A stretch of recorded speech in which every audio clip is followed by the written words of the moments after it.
요즘 많은 사람들이 마이어스와 브릭스가 융의 심리 유형론을 토대로 고하는 성격 유형 검사인 MBTI를 하는 모습을 볼 수가 있습니다. MBTI란 자신의 인식과 판단 기능이 연관된 근본적인 선호를 통해서 자신의 성격을 파악하고 자아를 찾는 데 도움을 주는 검사입니다. 이 검사가 이처럼 유행하는 이유는 사람에게는 누구나 자아를 찾고자 하는 마음이 있고 또 그 자아를 실현하고자 하는 마음이 있기 때문입니다. 자신이 누구인지를 아는 것은 매우 중요한 일입니다. 내가 누구인지를 분명히 알아야 내가 어떤 목표를 향해 나아가야 할지 알 수 있기 때문입니다. 예전에 연세대와 고려대가 운동 경기를 하는 것을 연고전 또는 고연전이라 부르면서 전쟁을 방불케 하는 모습을 볼 수가 있었습니다. 여러분은 아마 이들의 전쟁에 별 관심이 없었기 때문에 둘 중 아무 편도 들지 않았을 것입니다. 그럼 이들을 편드는 사람이 있었는데 그들은 누구였겠습니까? 자신이 연대생이라 생각하는 사람은 연대의 편을, 또 고대생은 고대의 편을 들었을 것입니다. 그러므로 우리가 뭘 해라, 하지 말아야 한다, 이것을 규정해 주는 것보다 더 중요한 것이 내가 누구인가를 깨닫는 것입니다. 내가 누구인지만 분명히 깨닫게 되면 행동은 자연스럽게 따라오는 것입니다. 신앙은 뭘 해야 한다라는 윤리적인 어떤 도덕적인 의무를 주는 것이 아니라 내가 누구이냐, 내가 누구 안에 속하여 살아가고 있느냐. 나는 크리스찬이다. 내 안에 예수 그리스도께서 계시고 나는 하나님의 자녀다. 나는 천국 백성이다. 이 신분을, 이 정체성을 분명히 하는 것, 이것이 내가 무엇을 해야 된다, 지켜야 된다, 이것보다 더 중요한 것이라는 사실입니다. 내가 누구인지를 분명히 알게 될 때 내가 누구 편에 서야 하는지 또 어떤 행동을 해야 하는지는 자연스럽게 나타나는 일이 되는 것입니다. 그러므로 우리가 중요한 순간마다 또 두려운 순간마다 반복적으로 스스로 물어야 합니다. 내가 누구인가?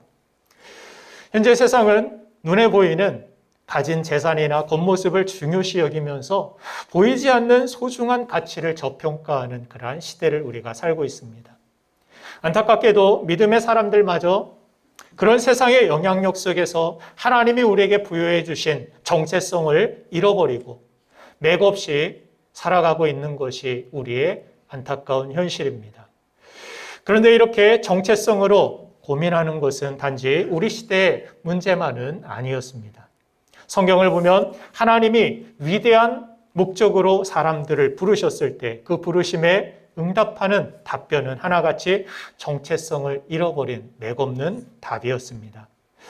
하나님이 불타는 가시덤불 속에서 내 백성을 압제해서 자유케 하라고 모세를 부르셨습니다. 그런데 모세는 이런 대답을 합니다. 출애굽기 3장 11절 말씀을 한번 읽어보겠습니다. 모세가 하나님께 아뢰되 내가 누구이기에 바로에게 가며 이스라엘 자손을 애굽에서 인도하여 내리이까.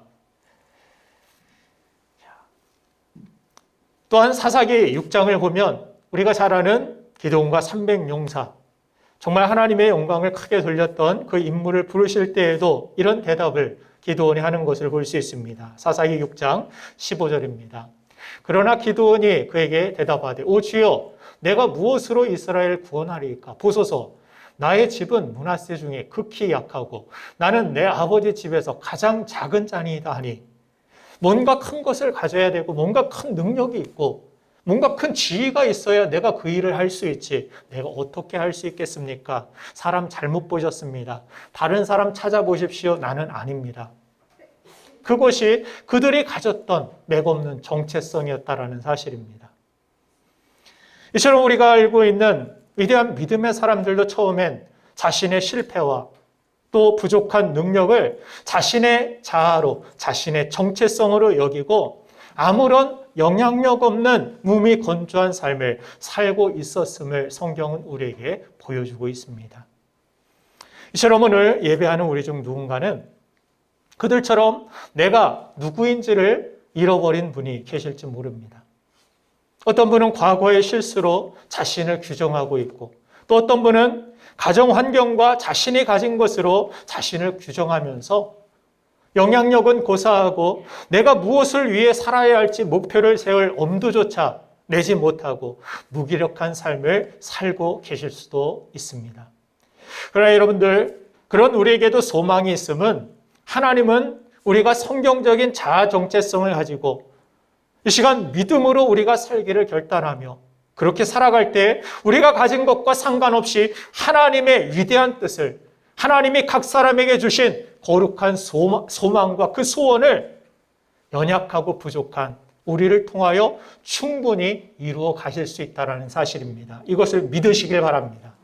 하나님은 하실 수 있습니다. 나는 할 수 없지만, 내가 가진 것으로는 할 수 없지만 하나님의 능력으로 반드시 하나님의 뜻이 이루어진다라는 믿음, 그 정체성, 그것이 우리에게 있느냐 없느냐, 이것이 중요하다는 사실입니다. 하나님은 이 믿음을 통하여 일하시는 분이시기 때문입니다. 할 수 없어. 나는 이것 가지고 뭐 하겠어? 이런 사람이 아니라 하나님은 충분히 하실 수 있습니다라는 믿음. 이 믿음을 갖는 이 시간 되기를 간절히 소망합니다.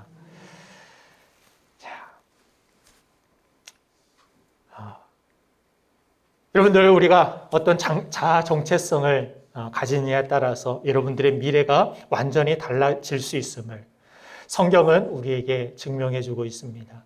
민수기 13장 33절 말씀을 보면 가나안 땅을 정탐하고 온 이 12명 중에 실패한 10명은 자신들은 스스로 메뚜기 같다라는 정체성을 갖고 있었음을 알 수 있습니다.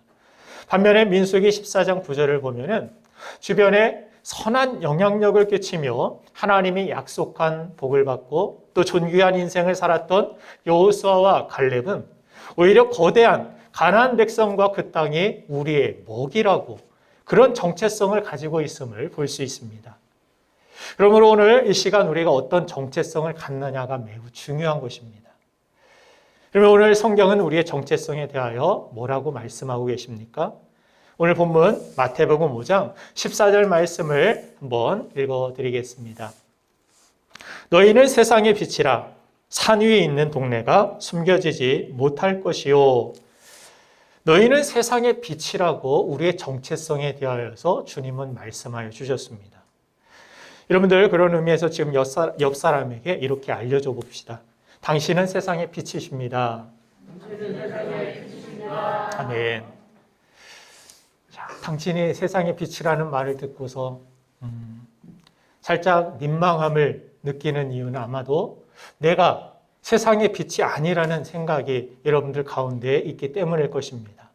또 빛으로 내가 살아가고 있지 못한 나의 삶을 돌아볼 때 그 말을 듣기가 매우 민망할 수 있을 것입니다. 여러분은 이미 빛이십니다. 왜냐하면 여러분 자체는 어두울 수 있지만 여러분의 참 빛이신 예수 그리스도를 내 인생의 주인으로 영접했다면 여러분들 안에는 이미 빛이 있습니다. 이제 그 빛을 나타내며 사는 빛된 존재로 살아야 하는 것, 그것이 우리의 정체성이라는 것을 우리가 깨달아야 하는 것입니다. 저는 오늘 여러분들, 예배하는 여러분들 모두가 성경적인 이런 건강한 정체성을 가지고 세상에 선한 영향을 끼치며 하나님의 약속한 복을 누리는 세상의 빛이 되기를 주님의 이름으로 축복합니다. 그러면 빛된 존재의 삶을 산다라는 것이 무엇을 의미하는 것일까요? 두 가지 살펴보기를 원하는데, 첫 번째, 빛된 존재의 삶이라는 것은 세상에 선한 영향력을 주는 삶을 의미합니다. 오늘 본문 마태복음 5장 15절을 보면은 이런 말씀이 있습니다. 사람이 등불을 켜서 말 아래에 두지 아니하고 등경 위에 두나니 이러므로 집안 모든 사람에게 비치느니라. 여기서 말이라는 것은 홀스, 뛰어다니는 말이 아니라 어떤 곡식을 푸는 그런 그릇과 같은, 바구니와 같은 것을 의미합니다. 등불을 켜서 그릇 안에 덮어놓거나 그런 바구니 안에다가 두려고 빛을 켜지 않는다라는 것입니다. 빛을 사용하는 이유는 무엇입니까? 등경 위에 두어서 뭔가 어둠을 비춰서 길을 내고 사물을 분별하기 위하여서 빛을 우리가 사용하는 것입니다. 그래서 빛이라는 것은 어둠을 몰아내고 사물을 분간하게 만들어서 어디가 길인지, 무엇이 분명한 진리인지를 보여주는 것이 빛의 기능입니다. 또한 빛은 생물에게 따뜻함과 생명을 전달해 줍니다. 그래서 곡식들이 자라게 되고 열매를 맺게 만드는 것, 그것이 빛이 하는 일입니다. 이처럼 우리는 세상의 어둠을 밝혀서 무엇이 진리인지 무엇이 길인지를 보여주는 사람들, 그것이 우리의 정체성이라는 것을 예수님은 가르쳐 주셨습니다. 또한 세상을 따뜻하게 하고 주님의 사랑을, 생명을 전하는 존재, 그것이 바로 빛의 존재, 우리의 존재인 것입니다. 주님은 이 땅에 빛으로 오셨습니다. 요한복음 1장 4절 말씀에서 기록하고 있습니다. 그 안에 생명이 있었으니 이 생명은 사람들의 빛이라.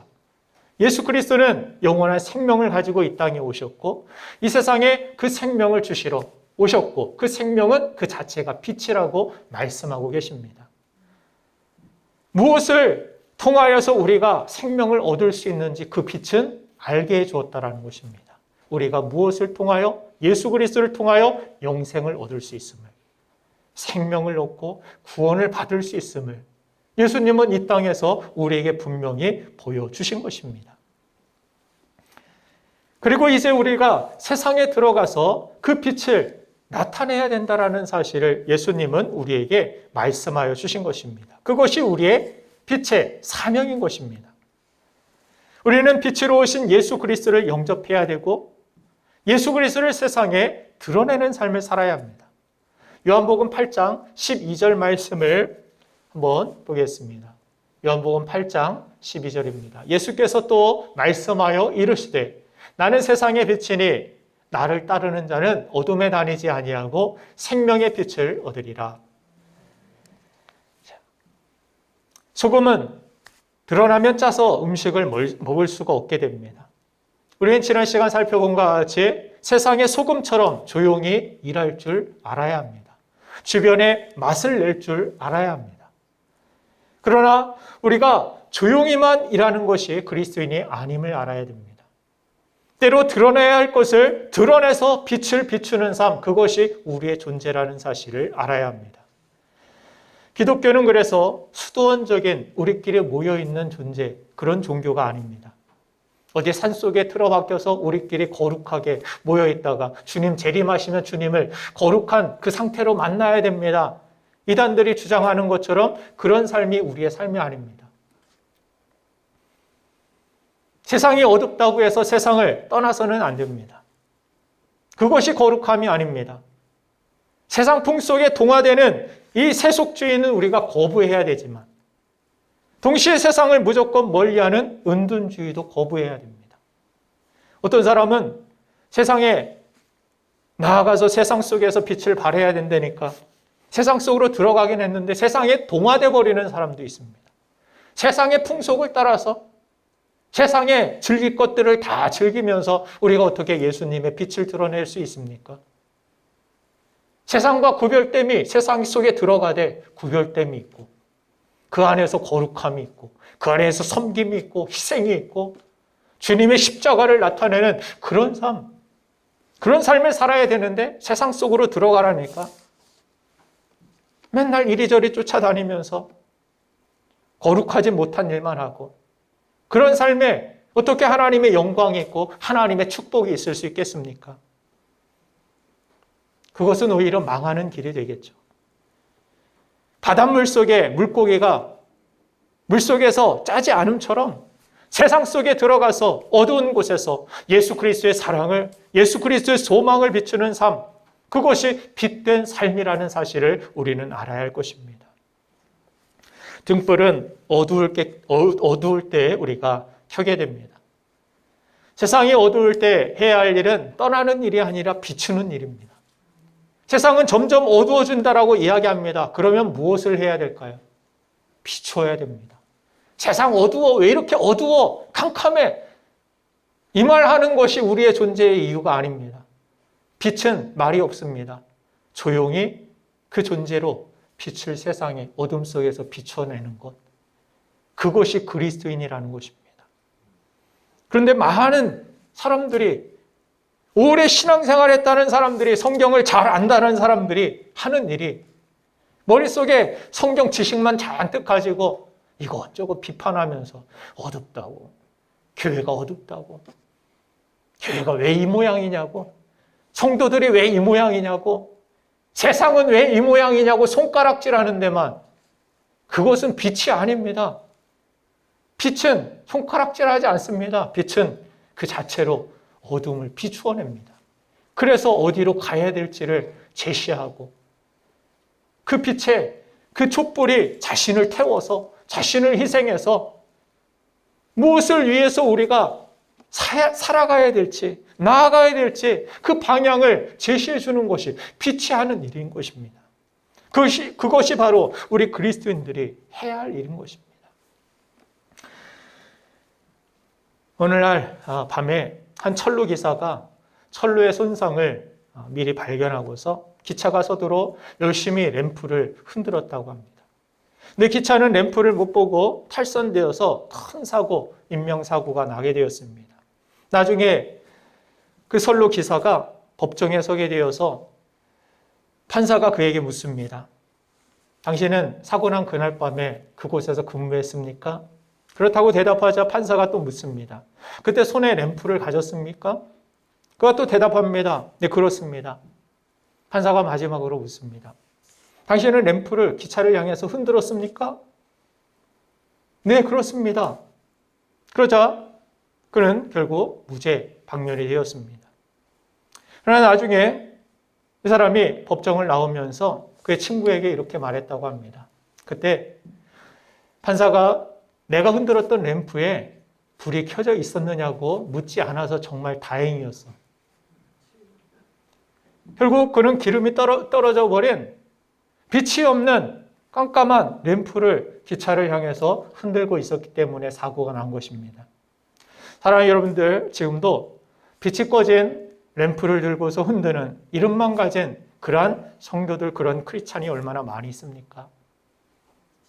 저와 여러분들이 그런 사람이 되지 않기를 원합니다. 세상이 어둡다고, 교회에 부흥이 없다고, 성령의 불이 꺼진 것 같다라고 외치는 사람, 그런 사람이 되지 마시고 여러분들이 그 부흥을 위하여서, 세상의 어두운 곳을 비추기 위하여서 세상에 나아가서 하나님의 기쁨이 되는, 영광이 되는, 내 안에 있는 예수 그리스도가 세상에 드러날 수 있는 빛된 삶, 그런 삶을 살아가기를 주님의 이름으로 축원드립니다. 두 번째로, 마지막으로, 빛된 존재의 삶이라는 것은 하나님의 영광을 위한 삶이라는 것을 뜻합니다. 오늘 본문 말씀 마태복음 5장 16절 말씀을 읽어드리겠습니다. 이같이 너희 빛이 사람 앞에 비치게 하여 그들로 너희 착한 행실을 보고 하늘에 계신 너희 아버지께 영광을 돌리게 하라. 그리스도인의 삶이라는 것은 우리가 마음으로만 주님을 따른다라는 것을 의미하지 않습니다. 우리가 정말 주님의 백성이라는, 주님의 빛이라는 그런 정체성을 가졌다라면 그것을 삶에서 녹여내고 실천하는 삶을 살아야 합니다. 신앙은 그저 명상하는 것이 아닙니다. 우리의 삶에서 그것을 살아내기 위하여서 몸부림치고 정말 주님이 기뻐하시는 뜻을 위하여서 삶에서 내 자신이 초가 녹아지면서 그 빛을 발하듯이 우리 삶에서 그 말씀을 녹여내기 위하여서 나의 삶에 때로는 손해가 되고 때로는 그것이 나에게 이익이 되지 않는다 할지라도 주님의 뜻을 위하여서 주님의 영광을 비춰내기 위하여서 나아가는 것, 그것이 빛된 존재의 삶이라는 것입니다. 우리가 빛의 자녀로서 착한 행실을 하며 이웃들에게, 또 주변 사람들에게, 직장에서나 교회 안에서 여러분들 착한 사람 되기를 원합니다. 착하게 살기를 원합니다. 욕심쟁이로, 악한 사람으로, 그것은 빛된 존재의 삶이 아니라는 사실을 우리는 분명히 알아야 됩니다. 그런데 우리가 착한 행실을 하고 살아야 되는 그 목적이 분명하다라고 성경은 이야기합니다. 내가 선하다라는 것을 보여주기 위한 것이 아닙니다. 내가 인정받기 위함이 아닙니다. 저 사람 착해, 그걸로 끝나서는 안 됩니다. 내가 착한 이유, 착하게 살고 사람들에게 잘해주고 선하게 그들에게 선을 베푸는 이유는 무엇입니까? 어디에 연결돼야 될까요? 하나님의 영광, 아, 정말 저 사람이 예수 믿는 사람이라 저렇구나. 저 사람이 정말 하나님의 영광을 위하여서 그렇게 헌신하는 삶이구나. 자, 여기까지 연결되어야 된다는 사실입니다. 착한 일은 많이 하는데 어떤 사람은 전도를 안 하고 그냥 착한 일에서 끝나는 사람이 있습니다. 그러면 뭐라고 생각할까요? 아, 저 사람 그냥 착해. 법 없이도 살 사람이야. 그것이 하나님께 영광이 아니라, 그 사람이 영광을 받는 것이 아니라, 아, 저 사람이 무슨 이유 때문에 이렇게 살아가는지 몰랐는데 그 사람을 보니까 주일날 교회를 가고 그 사람이 나를 위해서 기도하고 정말 누군가를 위하여 헌신하는 그 이유가 무엇인가를 궁금해서 알아봤더니 예수 그리스도를 진실로 믿는 사람이기 때문에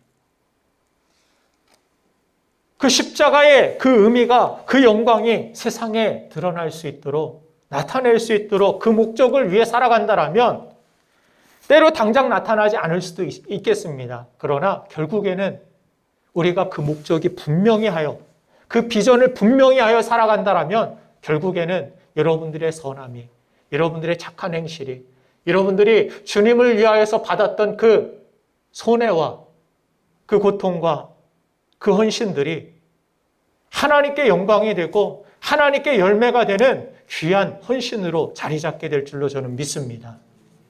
그것을 위하여서, 그 목적을 위하여 살아가는 것, 그것이 빛의 존재의 이유라는 것입니다. 세상 사람들은 경쟁을 해야 된다라고, 경쟁에서 이겨야 된다라고만 가르칩니다. 그러나 주님은 우리에게 몸소 십자가에서 보여주셨듯이 그 희생을 통하여서 한 생명을 살리는 것, 영혼을 구원하는 것, 그것이 이 땅에서 우리가 살아가는 가장 최고의 목적과 존재의 이유가 된다라고 말씀하여 주십니다. 아무리 많은 돈을 가져도 생명을 잃어버린다면, 목숨을 잃어버린다면 무슨 의미가 있겠느냐고 주님이 질문하시죠. 그러면서 친구를 위하여서 자기의 목숨을 버리면서까지 그 영혼을 살리고 그 생명을 살리기 위하여 헌신하는 것, 그것이 얼마나 가치 있고 얼마나 영광스러운 존재의 이유냐. 너의 목적이 무엇이냐? 그저 돈 많이 벌어서 부자 되는 것, 그것이 인생의 가장 최고의 너의 목적이냐? 그러면 빛이 아니다, 너희는. 빛은 아까도 이야기 드렸듯이 철로에서 그 사고가 나지 않도록 나의 빛을 비추어서 그들의 생명을 살리고 얻게 하기 위하여서 주님을 만나서 그 영혼이 구원을 얻을 수 있고 주님의 십자가의 그 사랑으로 그 생명이 다시 살아날 수 있도록 내가 그것을 위하여서 어떻게 헌신할 수 있을까? 그것을 위해서 무엇을 해야 될까? 그 사람에게 잘 대해줘서 주님의 사랑이 그에게 전달될 수 있도록, 그 복음이 그에게 들어갈 수 있도록 내가 그렇게 다리를 놓는 사람이 되어야지. 그 빛을 비춰줘야지. 생명을 구원하는 삶, 생명을 살리는 삶, 그것이 빛의 이유 아닙니까? 캄캄한 그러한 병원, 수술실에서 빛이 없이 수술을 한다면 얼마나 끔찍한 일이 되겠습니까? 예수 그리스도께서 나를 통하여서 그렇게 그 영혼을 수술할 수 있도록, 살릴 수 있도록, 그 생명을 구원할 수 있도록 내가 주변을 비추고 그 사람에게 선하게 대하고 잘 대해주고 친절하게 대해주고 주님의 은혜와 그 사랑을 잘 전달할 수 있도록 이웃과의 관계도 여러분들 잘 맺으시고 언젠가는 내가 그에게 정말 복음을 전해줘야지. 정말 나의 생명을 구원하신 예수 그리스도의 그 복음을 그에게도 전해줘야지. 그런 목적을 가지고서, 그런 위대하고 거룩한 목적을 가지고서 사람들을 만나고 대하는 삶, 그것이 빛의 삶이라는 것입니다. 세상의 경쟁 속에 빠져서 어떻게든 저 사람 이용해 먹어야지. 저 사람 잘해주고 나중에 뭔가 내가 더 이득을 취해내야지. 이런 사람들은 사기꾼 아닙니까? 내 목적을 위해서, 내 이익을 위해서. 우리는 그런 사람이 되서는 안 됩니다. 하나님이 기뻐하시는 뜻을 위하여, 복음을 위하여 그 십자가가 드러날 수 있도록, 그 영혼 구원을 통하여 하나님이 영광을 받으시고 하나님이 기뻐하실 수 있도록 세상 속에 나아가서 선한 일에 힘쓰고 사람들을 잘 대해주고, 그리스도인이라 하면서 불친절한 사람들 보면은 정말 저 사람의 안에 빛이 있는가, 이런 생각을 할 때가 많이 있습니다. 그래서 때로 식당에 가서 친절한 막 그런 식당을 가보면 이 식당이 예수 믿는가 안 믿는가, 저는 그것부터 생각하고 주변에 혹시 십자가가 있는가, 성경 구절이 있는가, 이런 것을 찾기도 하고, 그 주인이 예수 믿는 사람인가 이렇게 가만히 쳐다볼 때가 있어요. 그런데 때로 실망할 때가 있는데, 앞에는 크게 내 시작은 미약하였으니 내 나중은 창대하리라. 하나님의 말씀도 아니고 옆에 친구들이 한 그런 말을 크게 써놓고서 그걸 믿습니다 하면서,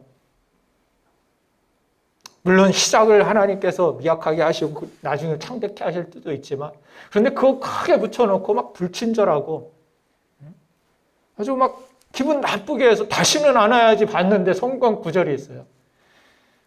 이게 뭐 하는 짓인가? 하나님을 욕되게 하려고 일부러 그렇게 붙여놓고 마음을 힘들게 하는가? 저도 운전을 차분하게 못하는 경향이 있는데 그래요. 운전하는 분들 많이 계시죠? 차분히 하세요. 차분히 하시고 막 위협 운전하지 마시고, 저도 안 하려고 막 고백하는 거예요, 여러분들에게. 지금 다 함께 다짐하는 거예요. 나중에 그러다가 사고 나고 나면 교회 다녔네, 목사님인데요, 집사님 안녕하세요 막 인사하고, 그런 자리에서 만나면 안 좋지 않겠습니까? 제가 막 만약에 여러분들 막 차를 위협하고 뒤에서 받았는데 집사님이에요. 황당하겠죠? 우리의 삶에서 우리의 행실도 주의해야 됩니다. 이것이 다 영향력이기 때문에. 그래서 주님은 착한 행실로 하나님께 영광을 돌리라고 꼬집어서 그렇게 말씀하신 것입니다. 내 믿음만, 내 마음만 하나님 믿으면 되지 뭐가 문제예요? 문제입니다. 그렇게 생각하는 게 문제예요. 그 사람들이 꼭 문제를 일으킵니다. 내 행동이 영향력을 끼쳐요. 그래서 교사분들이나 이런 분들에게도 시간도 잘 지키고 복장도 좀 웬만하면은 잘하고 이렇게 이야기하는 이유는 꼰대라서가 아니에요. 그게 다 영향력을 끼치기 때문이에요.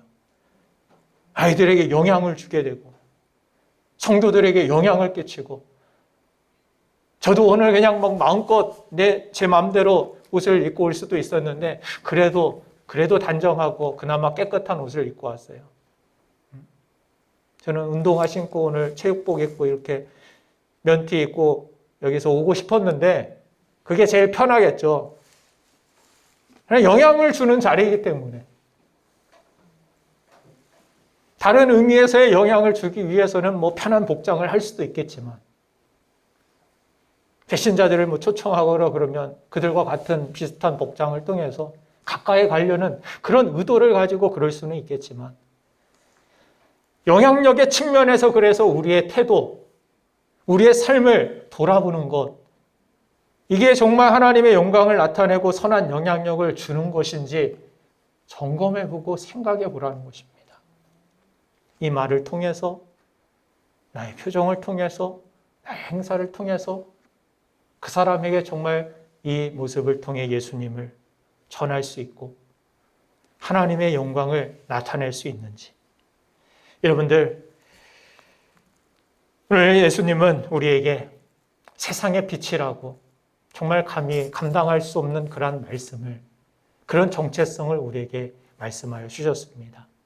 그럼에도 불구하고 주님께서 우리 안에 함께하여 주셔서 세상에 나아가서 내 안에 계신 예수 그리스도를 위하여서 그분의 영광을 위하여서 그 거룩한 비전을 위하여서 살아가고자 하는 우리들에게 내 자신은 지금 비록 어둡고 부족할 수 있겠지만 내가 그렇게 예수님을 전하고 예수님의 영광을 위하여서 선한 행실에 힘쓰는 그런 삶을 살아간다면 성령님은 여러분들을 통하여서 반드시 하나님의 영광을 나타내며 하나님의 뜻을 이루어 주실 줄로 저는 믿습니다. 그런 삶을 위하여서, 그런 빛된 삶을 위하여서 오늘도 결단하고 내가 이렇게 지금까지 살아가지 못했다라면, 바른 정체성과 바른 사명과 비전을 위하여 살아가지 못했다라면 이 시간 바른 비전을 세우시고 바른 정체성을 가지시고 하나님의 영광을 위하여서 귀하게 살아가는 존귀한 인생 되기를 주님의 이름으로 축원합니다. 이 시간 우리 함께